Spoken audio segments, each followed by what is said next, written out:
안녕하세요 여러분. 11월 고2 전국연합학력평가 해설 강의를 여러분과 함께하게 된 조아란입니다. 자, 우리 저번 1부에서는 문법 13번까지 같이 해결을 했어요. 자, 이번 시간에는 14번부터 같이 살펴보도록 하겠습니다. 자, 14번 문제는요.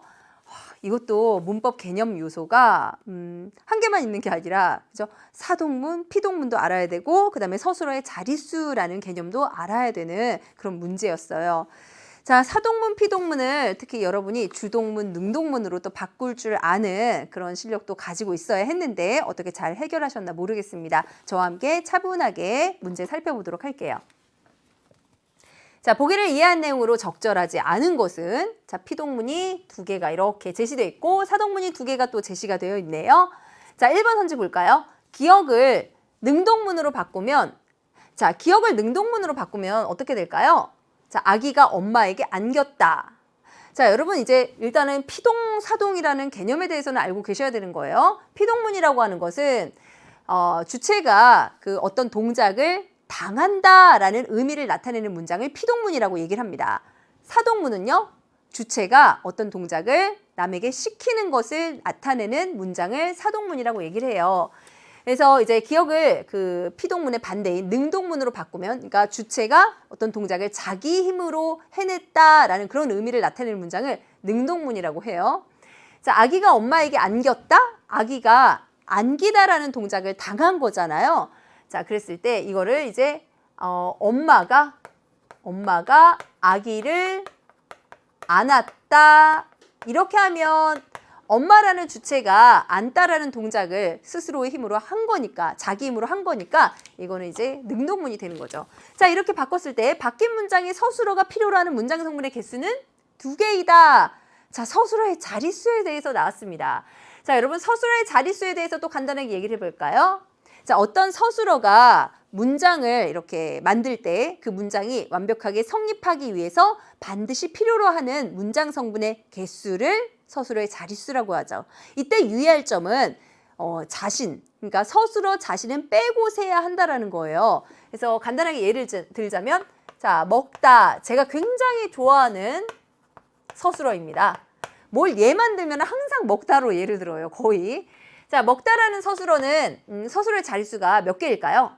자, 먹다라는 서술어는 일단 주어는 어떤 서술어라도 주어는 꼭 들어가요. 그래서 내가 먹다? 무엇을 먹었는지 그 목적어가 필요하잖아요. 그래서 주어, 목적어, 서술어. 하지만 이때 서술어는 빼고 세라고 했죠. 그래서 주어, 목적어. 자, 2개의 문장 성분을 필요로 하는 서술어이기 때문에 이 먹다라는 서술어의 자릿수는요, 바로 2개입니다. 주어, 목적어 2개. 이렇게 세시면 돼요. 자, 바뀐 문장의 서술어는 안다잖아요. 안다가 필요로 하는 문장 성분의 개수는 몇 개일까요? 그죠? 누가 무엇을 안았는지 아기를 이런 주어, 목적어 2개가 필요하네요. 자, 1번 선지 맞고. 자, 그 다음에 2번. 니은을 주동문으로 바꾸면 여러분 사동문에 또 이렇게 그 대비되는 그 개념이 주동문입니다. 그래서 사동문은 주체가 남한테 동작을 시키는 거라 그랬잖아요. 주동문 같은 경우는 이제 그 주체가 스스로 동작을 행하는 거. 남한테 시키는 게 아니라 스스로 동작을 행하는 그런 의미를 드러내는 문장을 주동문이라고 얘기를 해요.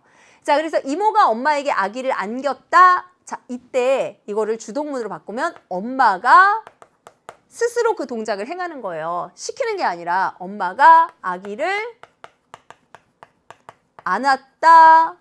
이렇게 표현할 수 있어요. 이때랑 똑같네요. 그렇죠? 자, 그러면 니은을 주동문으로 바꾸면 바뀐 문장의 서술어가 필요로 하는 문장 성분의 개수는 2개이다. 여기도 안다이기 때문에 그렇죠. 앞에 안다 마찬가지로 주어, 목적어 필요로 하는 문장 개수는 2개가 되겠네요. 자, 그 다음 3번 문제 볼게요. 기억과 디귿은 서술어가 필요로 하는 문장 성분의 개수가 서로 같다. 자, 기억을 볼게요. 자, 기억은 안기다. 자, 그쵸?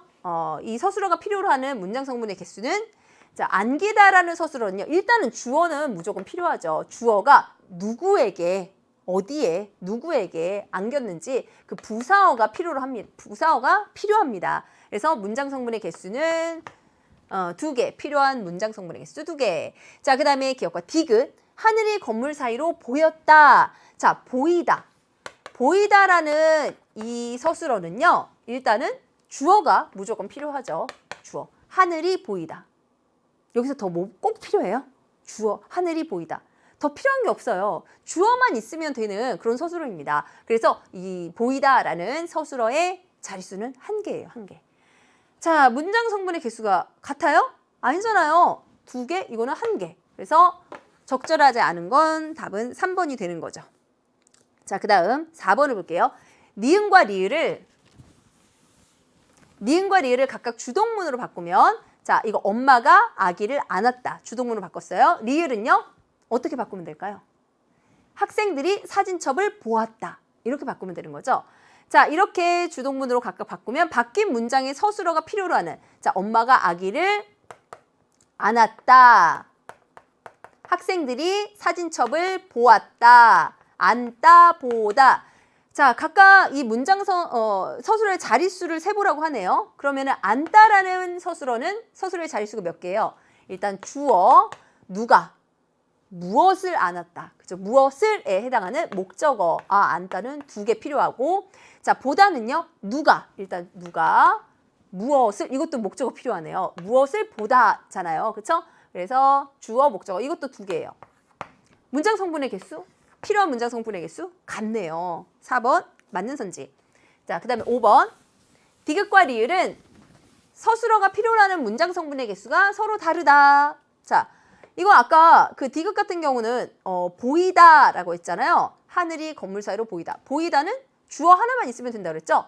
문장 성분의 개수가 1개였고, 그 다음에 리을, 선생님이 학생들에게 사진첩을 보였다. 이것도 근데 보이다예요. 자, 그래서 여러분, 이것도 보였다, 보였다. 형태가 똑같은데? 이거 똑같은 동사 아니에요? 아니에요, 여러분.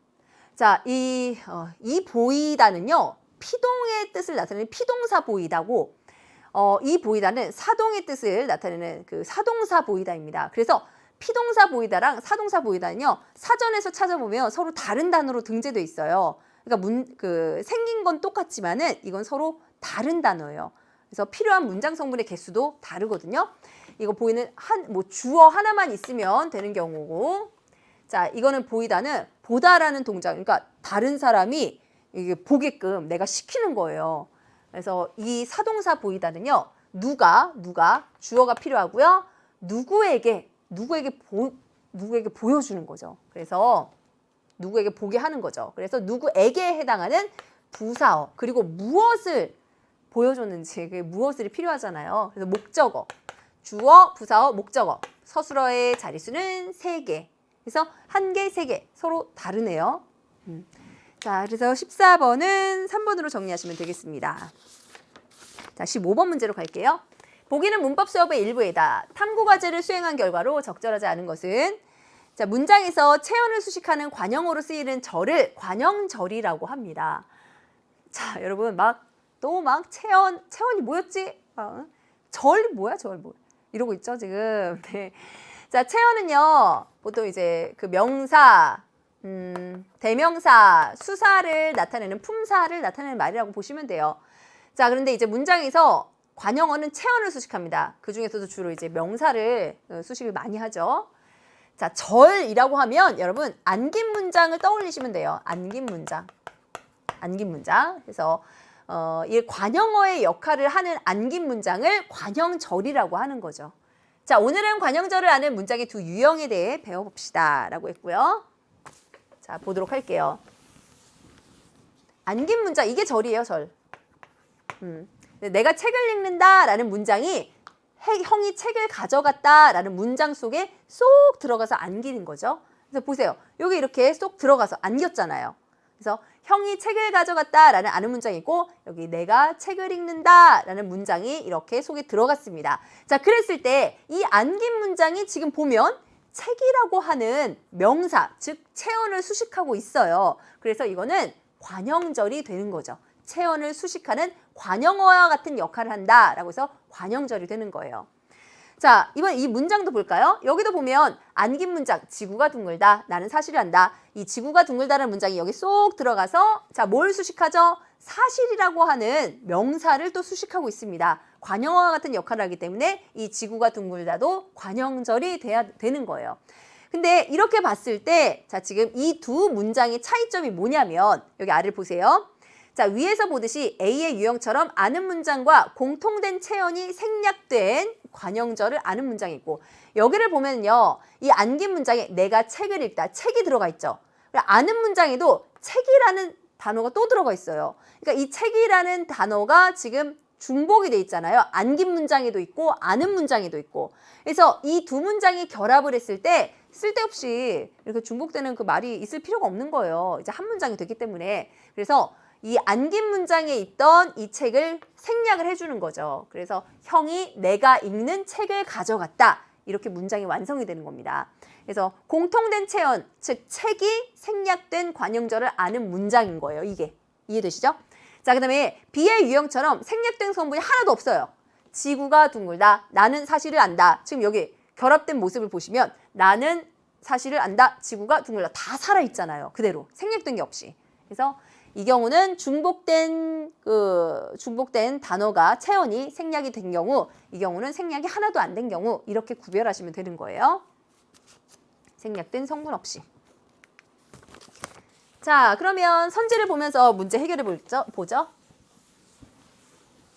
자, 1번 선지 볼게요.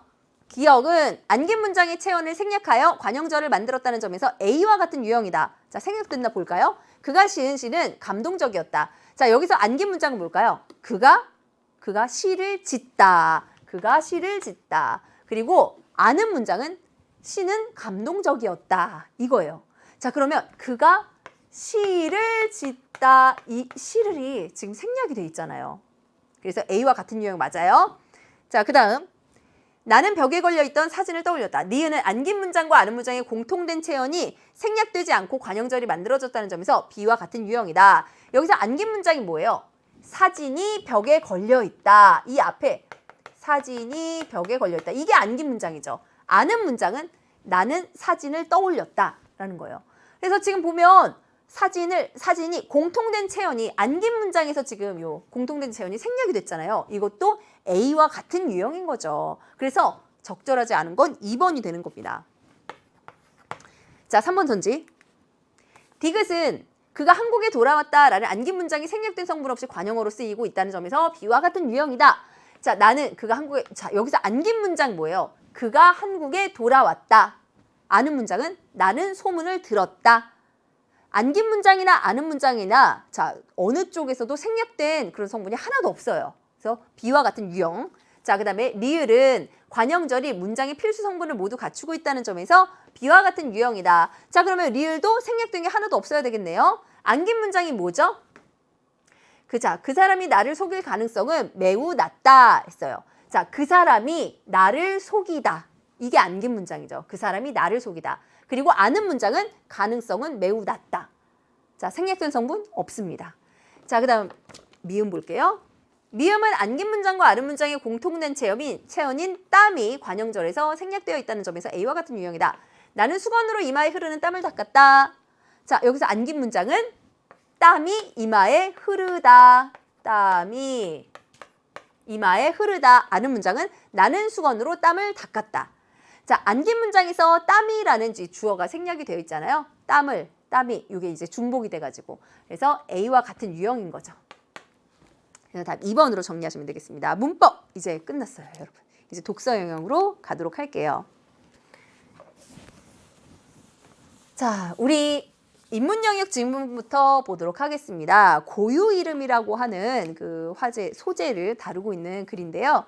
자, 인문 영역에서는 보통 이제 좀 추상적인 개념들을 많이 다루죠. 추상적이고 철학적이고. 그래서 여러분이 인문 영역 지문을 보다 보면 뭔가 뜬구름 잡는 것처럼 느껴지나 봐요. 뭔가 우리 현실과는 되게 관련이 없는 너무나 먼 그런 세상의 얘기를 다루는 것 같은 그런 느낌에, 그러다 보니까 좀 어려운 단어도 많이 나오고요. 우리가 일상생활에서 쉽게 접하지 못하는 그런 철학적인 단어들이 많이 나오기 때문에 우리 친구들이 좀 어렵고 지루하게 느끼는 그런 영역입니다. 하지만 인문 영역이라고 하는 영역 자체가요, 우리의 정신 상태를, 정신 세계를 되게 풍요롭게 해주는 그런 영역이기 때문에 우리가 인문 영역의 중요성을 참 이렇게 좀 느끼면서 그거를 다시 한번 되새기면서 열심히 좀 글을 읽어보도록 해야 되겠습니다.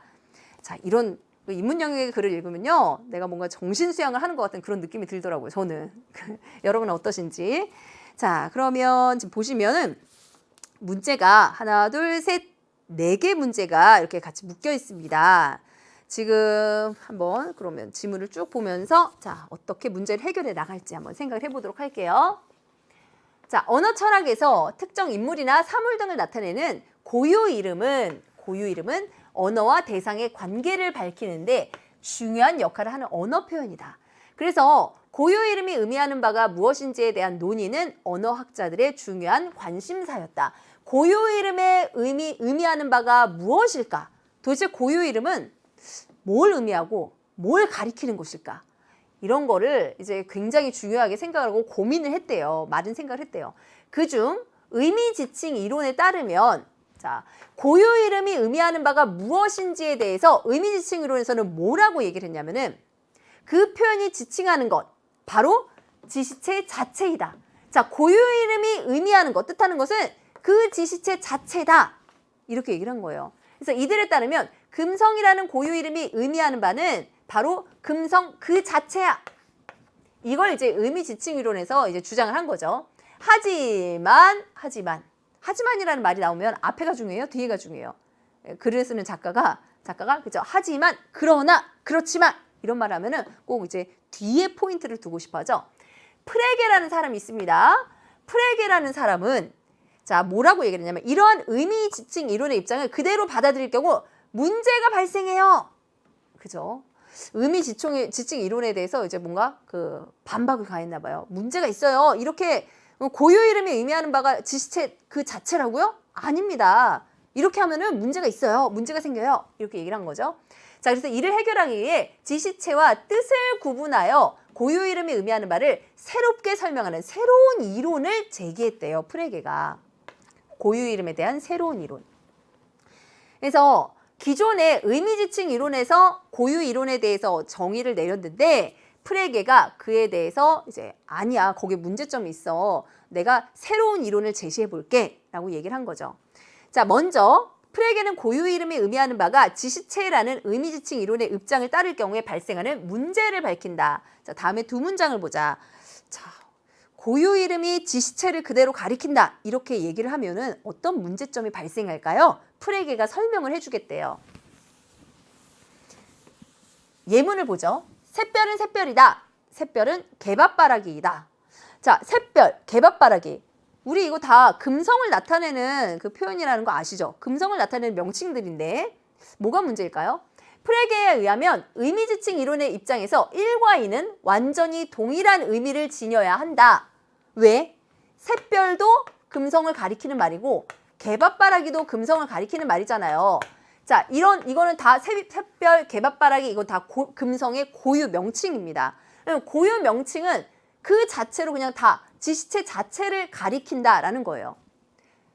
자, 그래서 볼게요. 하지만 프레게는 1은 동어의 반복이게 같은 말의 반복, 샛별은 샛별이다. 그리고 정보를 제공하지 않아요. 그래서 이 경우는 샛별은 샛별이다. 어떤 새로운 정보를 제공하지 않는다는 거죠. 그냥 같은 말만 반복할 뿐. 자, 그 다음 2는 정보를 제공합니다. 샛별은 개밥바라기예요, 여러분. 사실 모르셨죠? 샛별이 뭐냐면 샛별을 모르는 사람들한테는 개밥바라기만 알고 샛별을 몰랐던 사람들한테는 여러분 샛별이 뭔지 몰랐죠? 샛별 사실 여러분이 알고 있는 개밥바라기였어요. 이렇게 새로운 정보를 주는 문장이 될 수 있다는 거죠. 그래서 이는 정보를 제공하기 때문에 사람들은 두 문장을 다르게 인식하게 된다고 말한다. 자, 그리고 그렇죠. 다르게 인식할 수 있겠죠. 샛별을 모르는 사람한테는 1번 문장 딱 제시를 하면 샛별이 샛별이다? 샛별이 뭐야? 뭐 나한테 가르쳐 주는 거 없는데? 근데 2번 개밥바라기를 알고 샛별은 모르는 사람들한테 샛별은 개밥바라기예요. 이렇게 얘기하면 아, 진짜 샛별이 개밥바라기 별이었어? 이렇게 정보를 제공받게 되는 거죠. 그러면 그 사람들은 1번과 2번 문장을 굉장히 다르게 인식을 하게 되겠죠. 나에게 아무런 정보를 주지 못하는 문장, 나에게 그 정보를 주는 문장, 이런 얘기를 이제 하는 거예요. 자, 그리고 이러한 인식적 차이가 발생하는 이유가 고유 이름이 지시체 그 자체가 아닌 뜻을 의미하기 때문이라고 주장을 한다. 이 샛별이나 개밥박이나 금성 자체를 가리키는 게 아니라 그냥 뜻을, 그 자체가 아니라 각자의 뜻을 가지고 있다는 거예요. 서로 다른 뜻을 가지고 있다는 거죠. 뜻을 의미하기 때문이라고 주장한다. 그러니까 고유 이름이 가리키는 건 지시체가 아니라 뜻을 가리키는 것이다. 이렇게 프레게가 얘기한 거예요.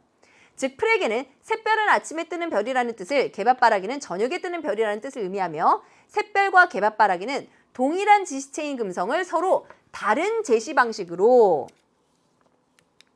제시한 것이라고 말한다. 프레게는 이처럼 동일한 지시체에 서로 다른 제시 방식인 샛별과 개밥바라기는 다른 뜻을 가진다고 말한다. 따라서 프레게는 고유 이름이 의미하는 바는요, 지시체가 아니라 지시체와 뜻을 구분해야 한다. 그래서 그렇기 때문에 이제 지시체와 뜻을 구분해야 하고 고유 이름이 의미하는 거는 지시체가 아니라 뜻을 의미하는 거다. 프레게가 얘기를 한 거죠. 자, 그래서 뜻의 차이로 인해 1과 2가 인식적 차이가 있음을 설명하려고 한 것이다. 자, 그리고요, 프레게는 고유 이름에 한정 기술구도 여기에 포함되어야 한다고 주장한다. 한정 기술구도 고유 이름이 될 수 있다라는 겁니다. 한정 기술구가 뭐죠? 오직 하나의 대상만이 만족하는 조건을 몇 개의 단어나 이런저런 기호로 구성한 언어 표현이다. 그래서 예를 들어서 플라톤의 가장 유명한 제자 이러면 누가 떠올라요? 플라톤이 가장 유명한 아리스토텔레스 딱 떠오르잖아요. 그러니까 어떤 하나의 대상만이 만족하는 그 조건을 나타낸 이런 언어 표현을 한정 기술구라고 하고, 이거를 또 고유 이름으로 봐야 한다. 프레게가 이렇게 얘기를 한 거예요. 니코마코스 율리학의 저자 이러면 또 아리스토텔레스만 떠오르는 거죠. 그래서 니코마코스 율리학의 저자, 이것도 아리스토텔레스를 가리키는 고유의 이름이 되는 거예요. 2020학년도 국어 고2 전국 연합학력평가 해설 강의를 EBS에서 맡은 여자 선생님 이러면 딱 한 사람 떠오르죠. 조아란. 이제 그 방금 제가 말한 그 구절이 그 저의 고유 명칭이 되는 거예요. 프레게에 의하면. 자, 그래서 프레게에 따르면 플라톤의 가장 유명한 제자와 니코마코스 율리학의 저자는 고유 이름들이며 아리스토텔레스라는 사람에 대한 서로 다른 제시 방식으로 각각은 다른 뜻을 가진다 라는 거죠. 한편 프레게는 특정 지시체에 대해 개인이 갖고 있는 관념을 뜻과 혼동해서는 안 된다고 말한다. 관념을 뜻과 혼동해서는 안 된대요. 그럼 관념은 뭔데? 관념은 지시체에서 개인이 감각적 경험을 통해 얻게 된 주관적인 내적 이미지를 얘기하는 겁니다. 감각적 경험을 통해서 뭐 보고, 듣고, 보고, 듣고, 느끼고 뭐 이런 감각적 경험을 통해서 얻게 된 주관적인 내적 이미지예요. 그래서 반면에 뜻은 우리가 의사소통을 통해 전달하고 이해할 수 있어야 하기에 언어 공동체가 공유할 수 있는 객관적으로 합의된 재산인 것이다. 다시 말해 우리가 성공적으로 의사소통할 수 있는 이유는 뜻이 공적인 것이기 때문이다. 만약 뜻이 개인의 관념과 같다고 한다면 뜻은 사람마다 다르게 되고 의사소통은 성공적으로 이루어지기 어렵게 된다. 따라서 프레게는 언어 표현의 뜻은 개인이 지시체에 대해 갖는 관념과는 다르다는 것을 분명히 한다. 그래서 뜻이라고 하는 것은 고유 이름은 뜻을 가리키는 것이고 그 뜻은 모두가 공유할 수 있는, 모두가 객관적으로 받아들일 수 있는 것이어야 한대요. 뜻은 객관적인 거. 그런데 관념은 주관적인 거. 그죠? 그 차이가 느껴지시죠? 자, 결국 프레게는 지시체와 뜻을 구분함으로써 고유 이름이 의미하는 바를 명확히 하였다. 또한 이를 통해 의미지칭 이론에서 설명하지 못하는 유니콘과 같이 지시체가 존재하지 않는 허구적인 대상의 고유 이름이 의미하는 바를 설명할 수 있게 되었다. 자, 유니콘과 같이 지시체가 존재하지 않는 허구적인 대상의 고유 이름을 왜 의미지칭 이론에서는 설명을 못해요? 의미지칭 이론에서는 뭐라고 그랬어요?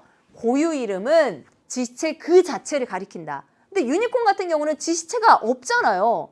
유니콘이라는 이름이 존재하지 않는 지시체를 어떻게 가리켜요? 의미지칭 이론에 따르면.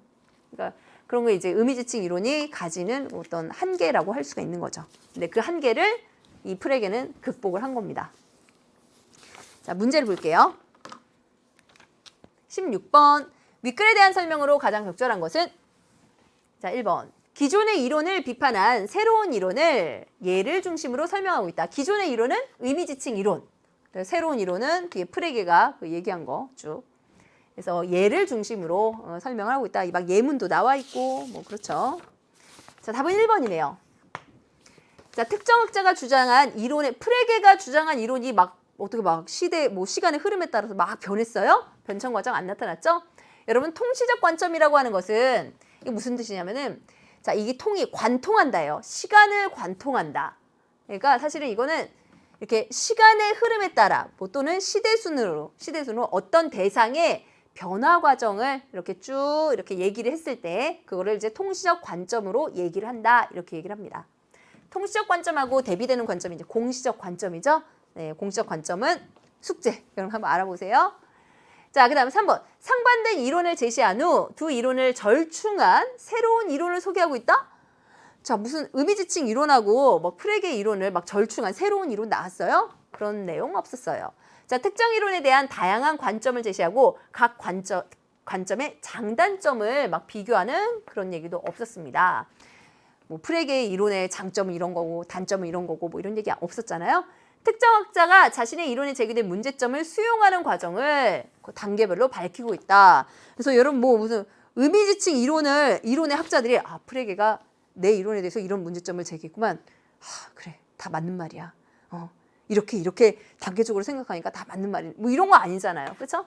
자, 답은 1번. 다음 17번 볼게요.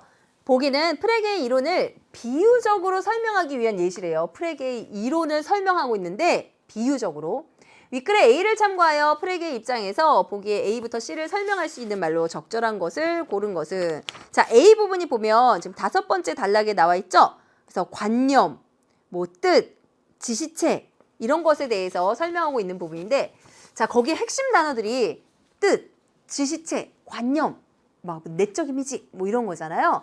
자, 그 단어들을 비유적으로 설명하기 위한 거예요. 한번 보기 상자를 볼게요. 자, 우리 가족들은 천문대에 가서 밤하늘의 달을 보았다. 달을, 정말 멋있었겠다.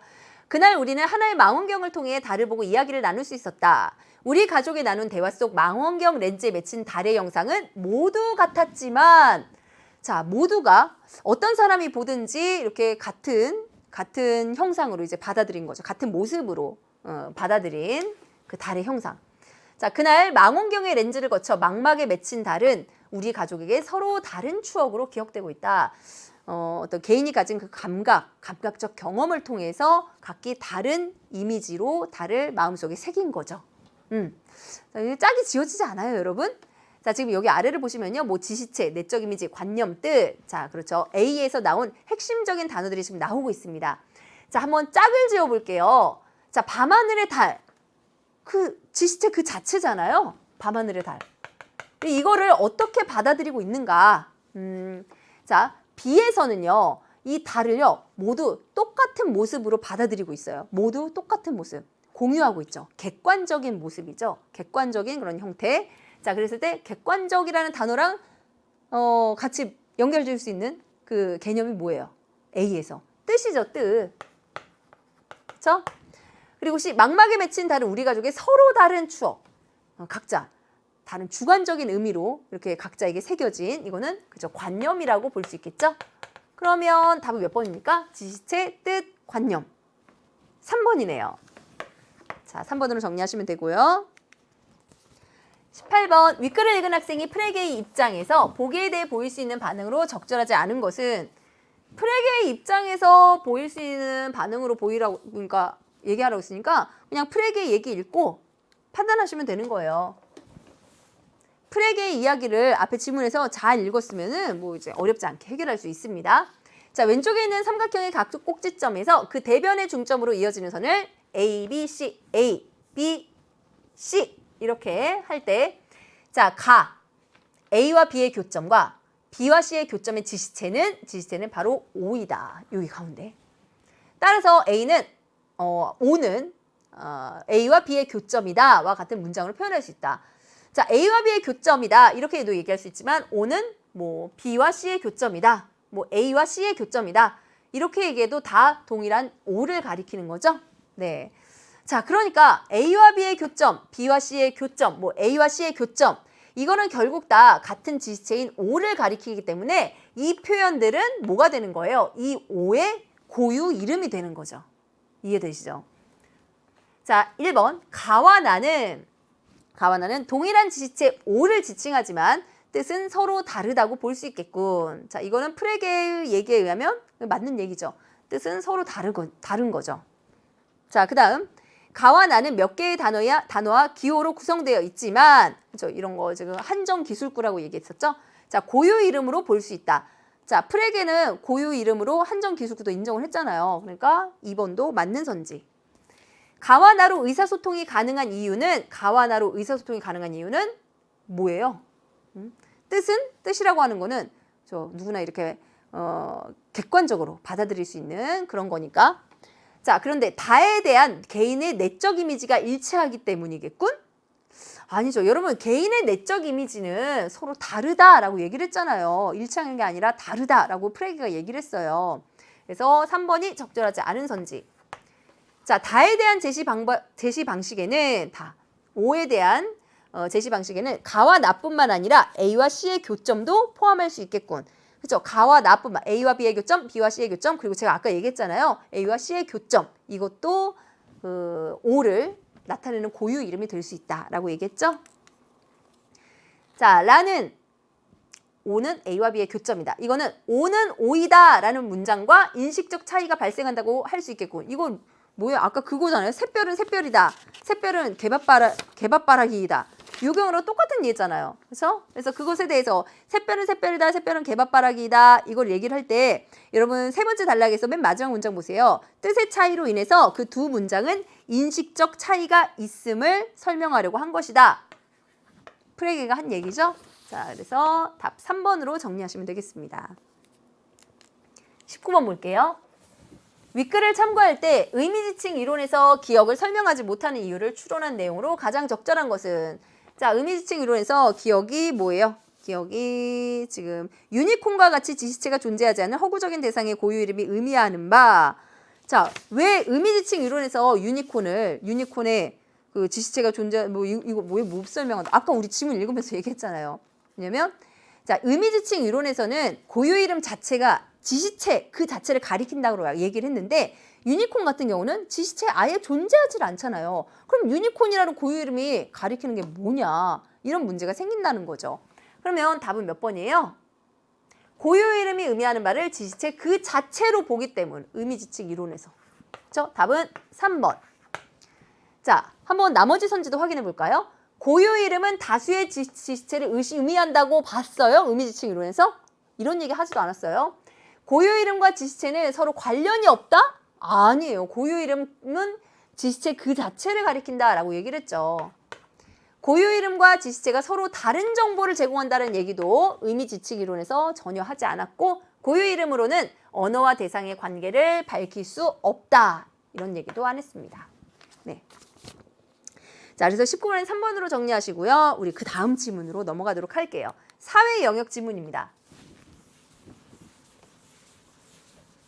자, 여러분 사회 영역 지문에서는 주로 이제 어떤 내용들이 다뤄지냐면요.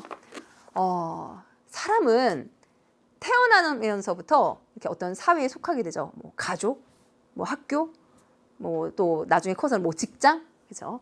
뭐 그 여러 개의 사회에 거의 이제 중복되어 속하면서 이렇게 살아나가는데, 이 사회라는 것은 굉장히 그 다수의 구성원들이 모여서 이루는 거잖아요. 그렇기 때문에 그 사람 사이에 갈등이 발생하지 않을 수가 없어요. 그러면 내가 속한 사회가 웬만하면 이제 잘 원만하게 잘 굴러가게 되기를, 그래서 더 발전하게 되기를 바라겠죠. 보통 이제 정상적인 심리 상태를 가진 사람이라면. 그래서 그런 사람들이 사람들 사이에 생긴 그런 갈등 같은 것을 보다 좀 효율적으로 잘 관리해서 갈등을 풀어나가고 우리 사회를 잘 이끌어 나갈 수 있도록 뭐 규칙이나 규율, 뭐 이런 걸, 법칙, 뭐 이런 거를 세웁니다. 그래서 보통 이제 그런 게 뭐 관습이 되거나 아니면은 법이 되거나 뭐 이렇죠. 그래서 그런 것들을 이제 다루거나, 또는 사회에서 일어나는 여러 가지 다양한 사회 현상들, 그리고 그 사회 현상들이 만약에 문제 상황이 된다면은 그 문제 상황에 대한 뭐 해결 방안을 생각을 한다든지, 이런 것들을 또 이제 사회 영역에서는 다루는 거죠. 그래서 사회 영역에서는 뭐 정치, 경제, 뭐 법률, 막 이런 얘기들을 해요. 그 중에서 이제 어떤 소재를 친구들이 좀 많이 어려워하냐면 법하고 경제를 다룬 지문들을 좀 어려워하더라고요. 법하면은 좀 어려운 법률 용어들이 많이 나오잖아요. 예, 그런 용어들 때문에 좀 어려워하고, 그다음에 이제 경제에서는 경제 용어도 좀 낯설지만 경제에서는 또 표나 그래프가 그 자료로 같이 나오는 경우가 많아요. 그래서 그걸 또 활용해서 문제를 풀다 보면 좀 이제 수학 능력이 필요할 때도 있고 막 그래서 좀 친구들이 어렵게 생각을 합니다. 네, 그래서 우리가 좀 사회 영역 지문에 익숙해지고 좀 사회 영역 지문을 좀 더 쉽게 해결할 수 있는 그런 능력을 키우기 위해서는 여러분이 평소에 어떤 지문을 좀 읽으면 되겠어요? 네, 그렇죠. 신문 기사, 뭐 사설, 칼럼 이런 것들을 좀 읽으시면 사회 영역에 대한 그런 실력을 신장하는 데 좀 도움을 받을 수 있겠죠. 근데 사실 저도 신문 기사, 칼럼, 사설 이런 거를 평소에 이렇게 자주 읽기는 조금 힘들더라고요. 근데 이제 노력을 해야죠. 실력을 키우려면. 그냥 가만히 있는다고 실력이 키워지는 게 아니잖아요. 자, 그러면 한번 보도록 하겠습니다. 좀 덩치가 커요. 문제가 하나, 둘, 셋, 넷, 25번까지. 다섯, 여섯. 네, 문제 개수가 많은데요. 한번 읽어보고 문제를 해결해 보도록 하죠. 범죄인이 다른 나라로 도피하면 그 신병을 확보하기 어려워 처벌이 힘들다.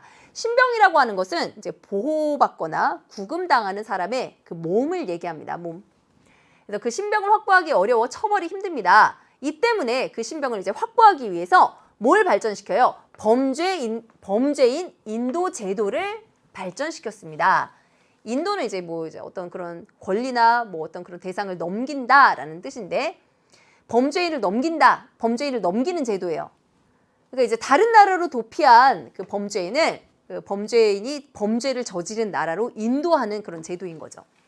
범죄인 인도 제도는 해외에서 죄를 범한 범죄인이 자국 영역으로 도피해온 경우 그를 처벌하기를 원하는 외국의 청구에 응해 해당자를 그 외국으로 보내는, 외국으로 넘기는 그런 제도입니다. 범죄인 인도 제도의 그 정의에 대해서 이렇게 얘기를 해주고 있죠. 정의를 하고 있네요. 자, 범죄인 인도 제도는 서로 범죄인 인도를 할 것을 합의하고 그에 대한 사항을 규정하는 국가 간의 조약인 범죄인 인도 조약을 기초로 이 범죄인 인도 제도가 이루어진대요.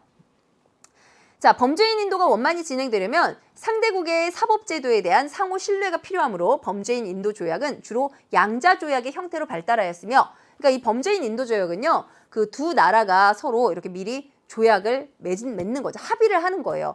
자, 만약에 우리나라 이렇게 두 나라 사이에서 범죄인이 이렇게 막 넘어오거나 뭐 이런 그 상황이 발생하면은 우리가 어떻게 해결합시다. 이렇게 미리 합의를 하고 약속을 하는 거예요. 그래서 그런 두 나라 간의 조약의 형태로 발달하였으며 범세계적인 조약은 성립되지 않고 있다. 범세계적이다. 그러니까 어느 나라에서든지 다 통하는 전 세계가 공통적으로 이렇게 적용하는 그런 조약은 성립되지 않고 있다. 그 두 나라들끼리 이렇게 조약을 맺은 경우만 있다는 거죠. 자, 사전에 체결된 범죄인 인도 조약에 의해서만 상대 국가에 대한 범죄인 인도 청구에 응할 의무가 발생하며 이전에 미리 체결된 범죄인 인도 조약에 의해서만 이 범죄인 인도 청구에 응할 의무가 발생을 한다. 자, 그리고 어떤 국가가 범죄인 인도 조약을 맺지 않은 국가의 범죄인 인도 청구에 응해야 할 국제법상의 의무는 없다. 자, 범죄인 인도 제도의 구체적인 내용은 범죄인 인도 조약에 따라 차이가 있지만요. 그래도 전체적으로 표준화되어 있다고 할 만큼 국제적으로 공통되는 것이 많대요. 범세계적인 그런 거는 이제 없지만 그래도 대체로 사람 사는 게 다 비슷비슷하잖아요. 그래서 국제적으로 공통되는 그런 것들이 많대요. 자, 우선 대부분의 범죄인 인도 조약은 처벌 가능한 최소 형기를 기준으로 인도 대상 범죄를 규정을 한다. 그러니까 뭐 아주 가벼운 범죄를 뭐 예를 들어서 이것도 좀 가벼운 범죄는 아닌가요? 뭐 예를 들어서 뭐 다른 사람의 종이를 아무것도 써져 있지 않은 그냥 종이 한 장을 딱 뺏었어요. 사실 이거 너무나 가벼운 범죄잖아요. 어쨌건 범죄는 범죄죠. 뺏은 거니까. 근데 그런 걸 가지고 막 징역 1년 이렇게 때리진 않잖아요. 그렇죠? 그래서 적어도 징역 1년 이상에 해당해야 하는 경우만을 인도 대상으로 규정하는 이런 인도 대상으로 규정한다. 이게 이 얘기예요. 처벌 가능한 최소 형기를 기준으로 인도 대상 범죄를 규정한다. 범죄인 인도를 청구하는 청구국과 인도를 청구받는 피청구국 모두에서 범죄로 성립되고 양 나라에서 전부 다 범죄로 성립이 돼야 해요. 이 나라에서도 범죄를 저질렀다라고 인정을 받아야 하고 이 나라에서도 범죄를 저질렀다 이렇게 인정을 받아야 한다는 거죠. 그리고 주로 해당 범죄의 형기가 징역 1년 이상에 해당하는 경우만을 인도 대상으로 규정하는 방식이다. 여기에 부합하면 내국인이든 외국인이든 상관이 없어요. 범죄인 인도의 대상이 될 수가 있어요. 청구국의 범죄인 인도 청구가 공식적으로 외교 경로를 통해 전달이 되면 이거는 이제 범죄인 인도 제도의 그 어떤 절차라고 할 수 있겠죠. 피청구국은 범죄인 인도 청구에 응하여 실제로 범죄인을 인도할지를 결정을 합니다. 자, 이거 범죄인을 넘길까 안 넘길까? 이거는 이제 결국은 피청구국에서 범죄인을 넘겨주세요라고 요청을 받은 나라에서 결정을 하는 거예요. 이때 범죄인 인도는 대부분 피청구국의 법원의 허가를 받아야 한다. 자, 범죄인 인도 조약에 의해 범죄인 인도 청구에 응할 의무가 있다고 해도 피청구국이, 자, 헷갈리지 마세요.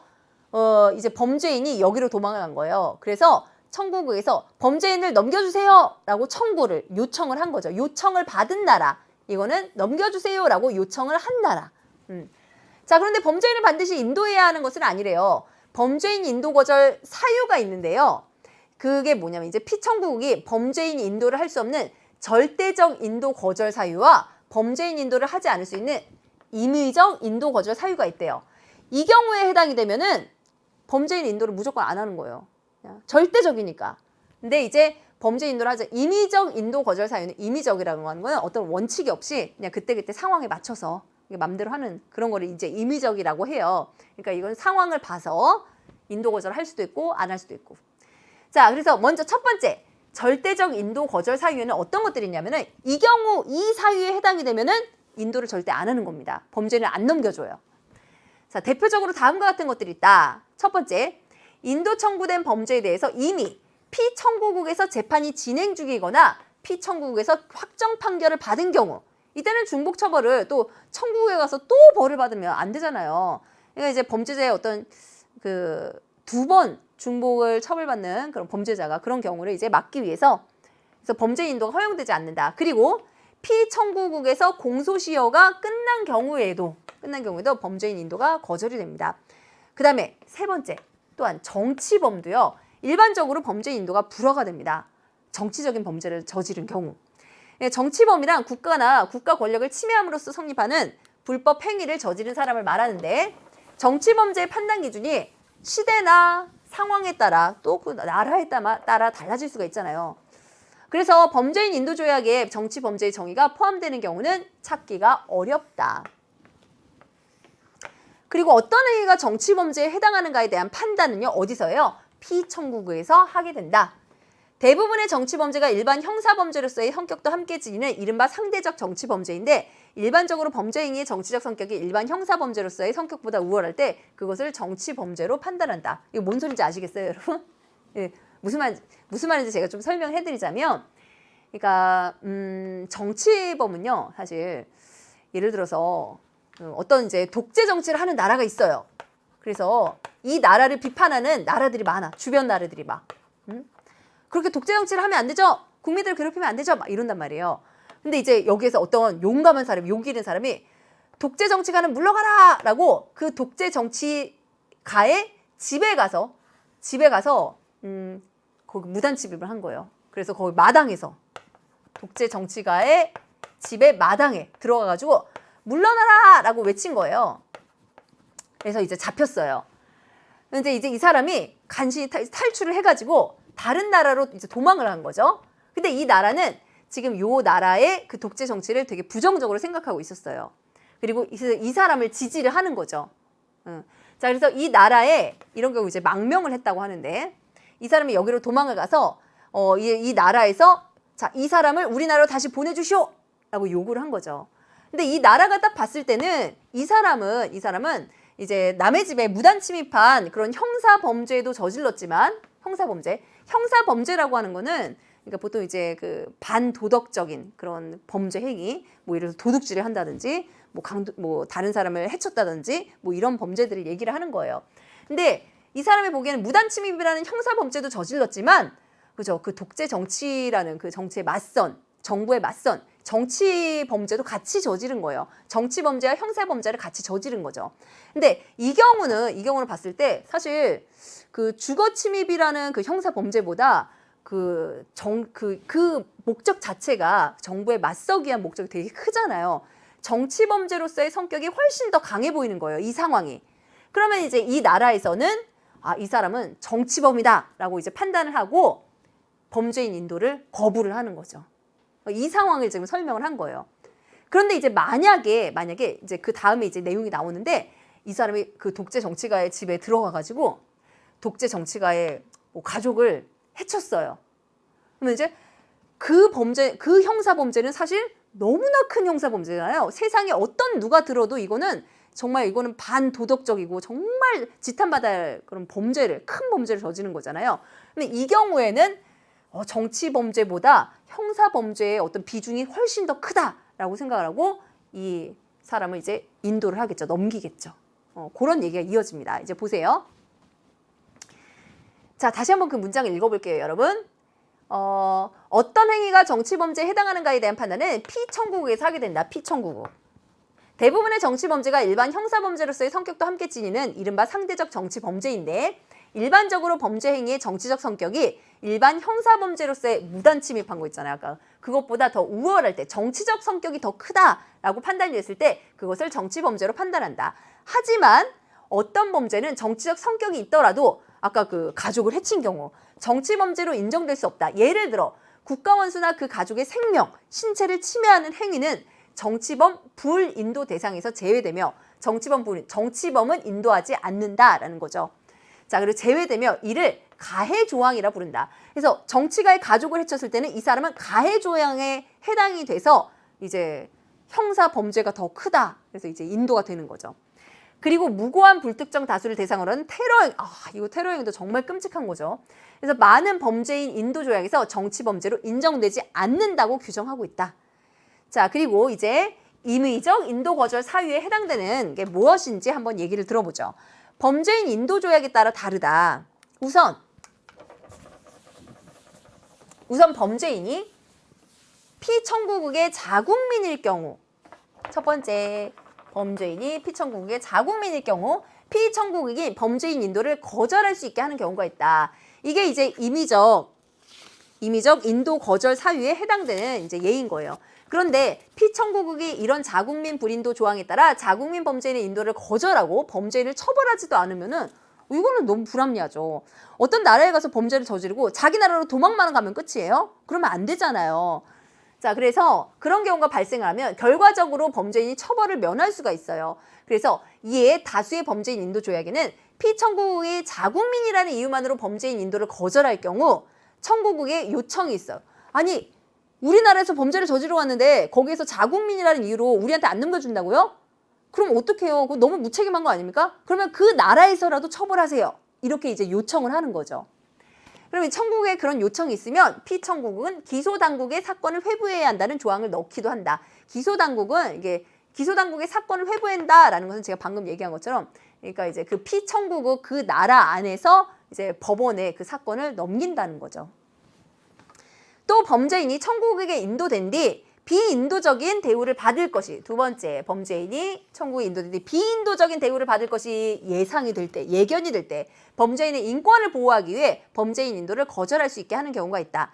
자, 그리고 같은 이유로 같은 맥락에서 사형을 폐지한 피청구국은 청구국의 대상 범죄인을 사형에 처하지 않을 것이라는 보증을 한다면 근데 보증을 한다면은 이제 넘길 수도 있지만 보증을 하지 않아. 내 보내기만 하면 아주 그냥 사형시켜버릴 거야.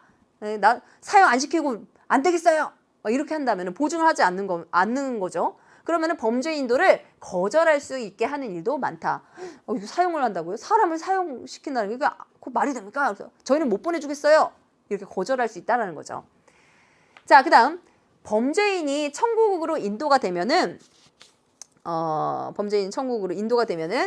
인도 청구 사유가 되었던 범죄에 대해서만 처벌을 받습니다. 그러니까 예를 들어서 아까 말했던 아까 그 집에 그 무단 침입했던 그 사람 있잖아요. 만약에 이제 청구국에서 우리가 그 사람 우리나라에 보내면은요 정치범으로서 처벌은 안 할게요. 그 무단 침입한 것만 벌할 테니까 보내주세요. 이렇게 이제 합의를 한 거예요. 그래가지고 이제 그러면은 이제 그 피청구국에서 알았어요. 정치범죄에 대한 처벌을 하면 안 됩니다. 우리 약속한 거예요. 그러면 이제 이렇게 인도를 하는 거죠. 범죄인 인도를. 그러면 이 경우에 정치범죄인으로서 이렇게 그 처벌하면 절대 안 되는 거예요. 그 얘기를 하는 거죠. 다만 인도 후에 새로 저지른 범죄 그리고 피청구국이 처벌에 동의한 범죄 이런 거는 인도 청구 사유에 명시되지 않았어도 처벌이 가능합니다. 자, 이를 특정성의 원칙이라고 하고요. 이 또한 범죄인의 인권을 보호하기 위한 장치로 볼 수가 있습니다. 자, 그래서 이렇게 우리가 범죄인 인도 제도에 대해서 알아봤어요. 자, 문제 해결해 보도록 하죠. 20번. 윗글을 통해 해결할 수 있는 질문으로 적절하지 않은 것은 자, 윗글을 통해 해결할 수 있는 질문. 그러니까 이거는 내용 확인 문제예요. 범죄인 인도 조약의 개념이 설명이 되어 있나? 지문에 범죄인 인도 거절 사유로 어떤 것들이 있는지 설명이 되어 있나? 이런 거 한번 보시면 됩니다. 자, 범죄인 인도 조약의 개념에 대해서 자, 두 번째 단락에서 얘기를 했었죠. 범죄인 인도 조약이라고 하는 것은 서로 범죄인 인도를 할 것을 합의하고 그에 대한 사항을 규정하는 국가 간의 조약이다. 나와 있네요. 자, 그다음 범죄인 인도 거절 사유로는 절대적인 인도 사유, 그다음에 임의적인 인도 사유 이런 게 있다라고 얘기했죠. 그다음에 인도 대상 범죄를 규정하는 기준에는 무엇이 있을까? 자, 이거는 세 번째 단락이 있었어요. 세 번째 단락에 그 처벌 가능한 최소 형기를 기준으로 한다라고 나와 있었고, 자, 범죄인 인도 청구에 응할 의무는 무엇에 의해 발생하는 것일까? 이것도 네 번째 단락에 범죄인 인도 조약에 의해서 발생을 한다 이런 얘기 있었어요. 자, 범죄인 인도를 법원이 허가하면 범죄인의 신병은 언제 인도돼요? 언제? 자, 이거에 대한 답은 지문에 없었습니다. 답은 5번이에요. 자, 범죄인 인도 제도에 대한 설명으로 적절하지 않은 것은 자, 근대에 들어 발전한 국제법상의 제도이다. 자, 이거 첫 번째 단락에 바로 나와 있었는데요. 이 때문에 근대에 들어 각국은 국제법상 범죄인 인도 제도를 발전시켰다. 네. 이건 이제 범죄인 인도 제도라는 그런 핵심어에 대해서 그 정보를 제대로 이제 파악하고 있는가. 사실 내용 확인 문제죠. 숨은 그림 찾기 하듯이 이렇게 찾아보시면 되는 거예요. 자, 범죄인 인도 조약에 따라 구체적인 내용에 차이가 있다. 이것도 이제 세 번째 단락의 첫 번째 줄에 나왔어요. 범죄인 인도 제도의 구체적인 내용은 범죄인 인도 조약에 따라 차이가 있지만 이렇게 나와 있죠. 자, 해외에 있는 범죄인의 신병을 확보하기 위한 제도이다. 이것도 첫 번째 단락에 아까 그랬잖아요. 범죄인이 다른 나라로 도피하면 그 신병을 확보하기 어려워 처벌이 힘들다. 그래서 이 때문에 범죄인 인도 제도를 발전시켰다. 네. 자, 그다음에 4번. 범세계적인 범죄인 인도 조약의 규정을 기초로 하여 여러분, 요 부분이 걸리죠. 그래서 아까 범죄인 인도 조약은 그 양자 조약으로 이루어진다라고 얘기를 했잖아요. 그래서 아까 그 몇 번째 단락인가요? 두 번째 단락에 있었던 내용인데 두 번째 단락에서 이 범세계적인 조약은 성립되지 않고 있다. 이렇기 때문에 4번이 적절하지 않은 답이 되는 거죠. 원활하게 운영되기 위해서는 국가 간 사법제도에 대한 상호 신뢰가 필요하다. 이것도 두 번째 단락에서 그대로 찾아볼 수 있는 내용입니다. 네, 그렇게 어렵지 않은 문제들이었고요. 자, 그 다음에 이제 보기에 가와 나는 서로 범죄인 인도 조약을 맺고 있는 A와 B국 사이의 가상 사례이다. 그래서 22번, 23번 물음에 답하시오라고 했어요. 그래서 이제 구체적인 상황을 주고 있는데요. 지금 보시면 이 내용이 뭐냐면 이제 그 A국하고 B국이 있어요. A하고 B국이 있습니다. 이 중에 X라는 사람이 있고요. 그 다음에 Y라는 사람이 있어요. 이 X라는 사람은 이제 그러니까 둘 다 근데 A국에서 범죄를 저질렀어요. 그리고 B라는 나라로 둘 다 X도 Y도 B라는 나라로 도망을 친 거죠. 그래서 이제 B가 요청을 받습니다. A가 요청을 하죠. 범죄인 넘겨주세요. A가 청구국이 되는 거고 B가 피청구국이 되는 거죠. 자, 그랬을 때 이 X는 여기를 보시면은요. X의 인도, 이 사람은 경제범죄를 저질렀대요. X는 경제범.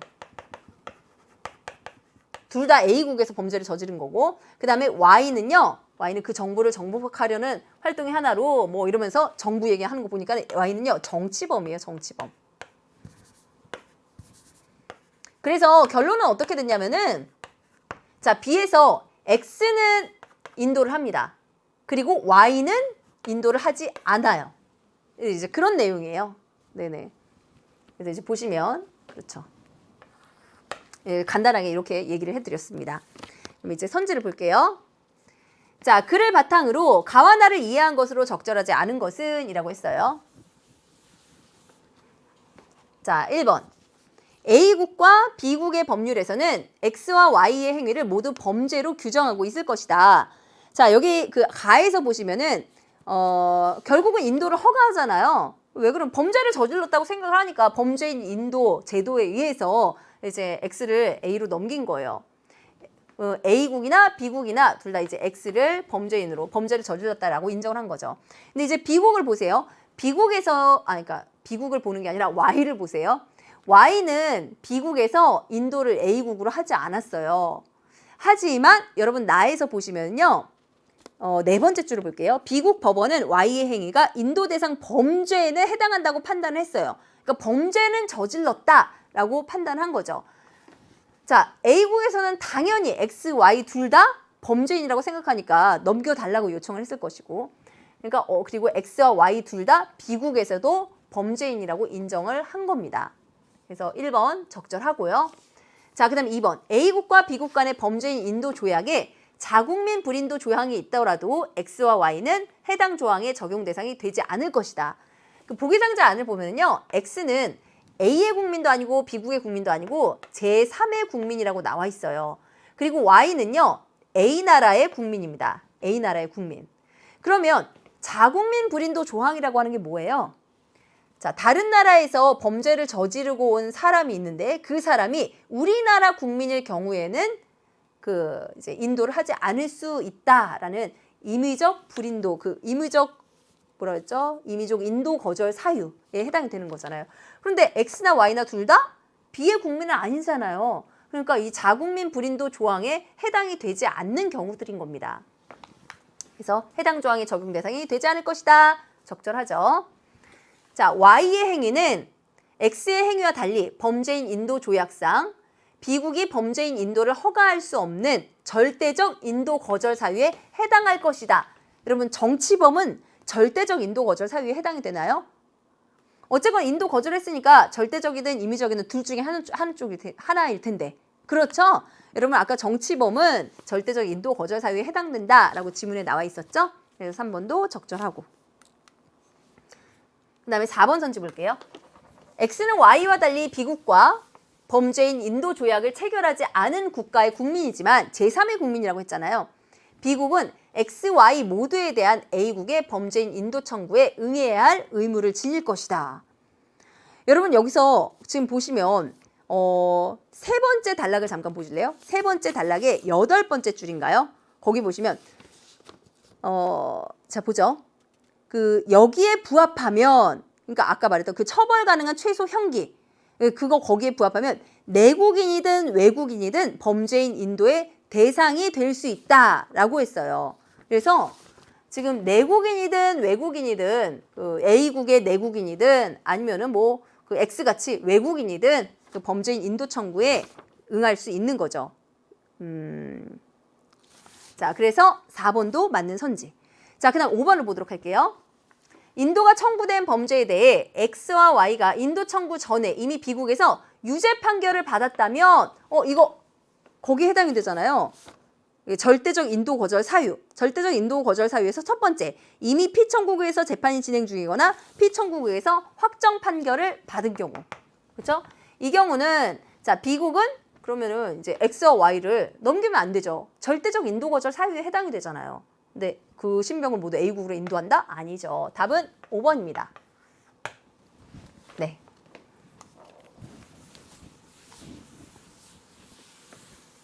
자, 그 다음 23번을 보도록 할게요. 윗글을 읽은 학생이 나에 대해 이해하는 것으로 가장 적절한 것은 사실 이거는 내용 확인 문제인데요.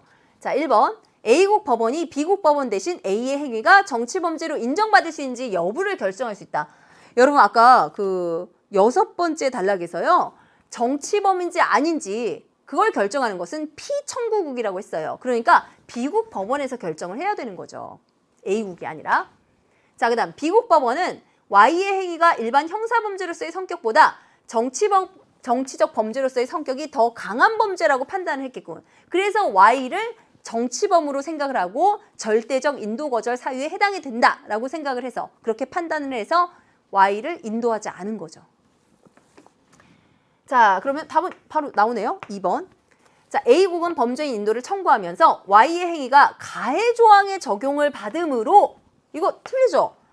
여러분 그 지문에 보시면요. 그 보기안을 보면은 Y는 그냥 무인 공공시설물을 파손을 하려고 그랬지 막 사람을 해치려고 한 게 아니잖아요. 그래서 이 가해 조항에는 해당이 되지 않는 겁니다.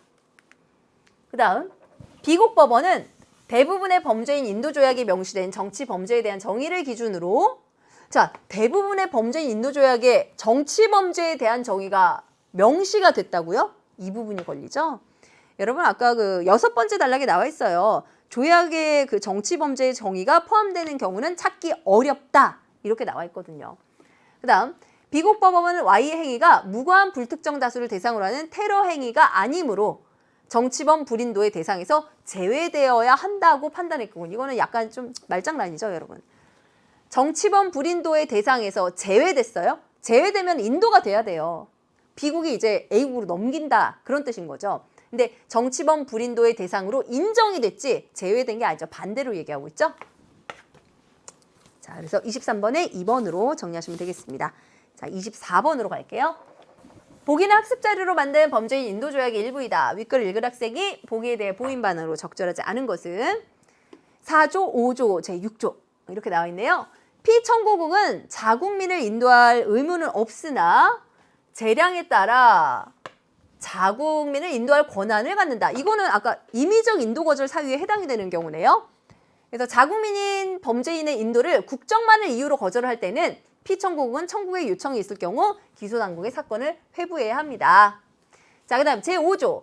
인도 청구되는 범죄가 아까 그 지문에서 나왔던 내용을 거의 그대로 옮겨놓은 것 같아요. 그래서 인도 청구되는 범죄가 청구의 법률상 사형 선고가 가능한 경우에는 피청구국은 해당 범죄인의 인도를 거절할 수 있습니다. 그렇죠? 단 청구국이 사형을 선고하지 않거나 사형 선고를 할 경우에도 집행하지 않는다고 보증하는 경우는 사형 안 할게, 사형 선고 안 할게, 그리고 사형을 선고를 해도 실제로 사형 집행 안 할게 이렇게 만약에 보증을 하는 경우에는 뭐 인도를 할 수도 있는 거죠. 자, 그래서 요것도 이제 임의적 인도 거절 사유에 해당이 되는 거고. 그 다음에 제6조. 인도되는 범죄인은 피청구국에 의해 인도가 허용된 범죄, 그리고 인도 의해 저지른 범죄, 피청구국이 처벌에 동의하는 범죄 이런 것들을 이제 처벌받을 수 있는 거예요. 인도 이후에. 그리고 그거 외에는 청구국에서 처벌될 수 없다라고 했습니다. 이거 아까 그 뭐예요? 특정성의 원칙. 그 맨 마지막 8번째 문단에서 얘기하고 있었던 그런 내용이죠. 자, 1번 선지 볼게요. 제4조에는 피청구국이 자국민 범죄인의 인도를 거절을 하고 범죄인을 처벌하지도 않을 경우에 이럴 경우에는 범죄를 저지르고 그냥 처벌을 면하기만 하는 그런 되게 부당한 경우잖아요. 그래서 그런 부당한 경우를 방지하기 위해서 규정을 이제 만들었습니다. 어떤 규정이요? 청구국의 요청이 있을 경우 기소당국에 사건을 회부한다는 규정. 그래서 1번 선지 맞죠? 자, 2번을 볼게요. 제5조에는 청구국의 법률상 사용 선고가 가능한 경우 피청구국이 청구국에 보증을 할 필요가 있다는 내용이 포함되어 있군. 이것도 조금 말장난이죠. 피청구국이 청구국에 보증을 할 필요가 있다. 그게 아니라 이거 반대로 얘기하는 거잖아요. 피청구국은 범죄인을 넘겨주세요라는 요청을 받는 나라예요. 요청을 받는 나라에서 보증을 하는 게 아니라 청구국에서 보증을 하는 거죠. 저희한테 범죄인 넘겨주셔도 저희 그 범죄인 사형 안 할게요. 사형 선고 안 할게요. 사형 집행 안 할게요. 보증합니다. 청구국이 보증을 하는 거예요. 피청구국이 보증을 하는 게 아니라. 그래서 답은 2번이죠. 자, 6조의 내용으로 보아 이 조항은 특정성의 원칙과 관련된 조항이라 볼 수 있겠고 8번째 문단 보면 나와 있죠. 자, 제4조와 제5조는 모두 임의적 인도 거절 사유에 해당하는 조항이다. 우리 이거 읽으면서 얘기한 부분이죠. 자, 5번. 제5조와 제6조는 범죄인 인도 대상이 되는 범죄인의 인권을 보호하기 위한 장치다. 그래서 이런 범죄들 외에는 천국에서 다른 범죄로 처벌할 수 없습니다. 이제 인권을 보호하기 위한 거고. 그다음에 사형 선고를 당하는 걸 이제 막기 위한 그런 상황이니까 이것도 범죄인의 인권을 보호하기 위한 그런 내용이라고 볼 수 있죠. 5조 6조. 자, 좋아요. 그래서 24번에 2번으로 정리하시고 이제 마지막 문제 보도록 하겠습니다. 자, 25번 기억부터 미음의 사전적 의미로 적절하지 않은 것은 어휘의 의미를 파악하라는 그런 문제예요. 자, 그래서 1번 보시면 기억이 뭐냐면 성립이라고 하는 단어였죠. 성립. 자, 기관이나 조직체 따위를 만들어 일으키다. 자, 아니죠, 여러분. 뭐 일이 성립되다. 뭐 이렇게 얘기를 하잖아요. 성립이란 단어는 뭐 일이 잘 이루어지다. 일 같은 게 잘 이루어지다. 뭐 관계가 잘 이루어진다. 이런 뜻이에요. 그래서 기관이나 조직 따위를 만들어 일으키다. 이 뜻이 아니거든요. 다 바로 나와요. 1번. 자, 나머지 단어들은 다 맞게 설명을 했어요. 사유, 일의 까닭. 그다음에 침해, 침범하여 해를 끼침. 그다음에 예견이죠. 리을이 예견. 앞으로 일어날 일을 미리 짐작하다. 뭐 예상하다랑 비슷한 뜻이죠. 그다음에 미음 보증하다. 보증. 어떤 사물이나 사람에 대하여 책임지고 틀림이 없음을 증명하다. 보증의 뜻입니다. 자, 이렇게 25번까지 다 풀어봤어요. 여러분 이제 이 다음 문제부터는 여러분 장동준 선생님과 3부에서 함께 또 재미나게 공부를 해보시기 바랍니다. 자, 2부까지 공부하시느라 정말 고생 많이 하셨고요. 그러면 우리 또 다음 기회에 만나도록 하죠. 여러분 안녕히 계세요.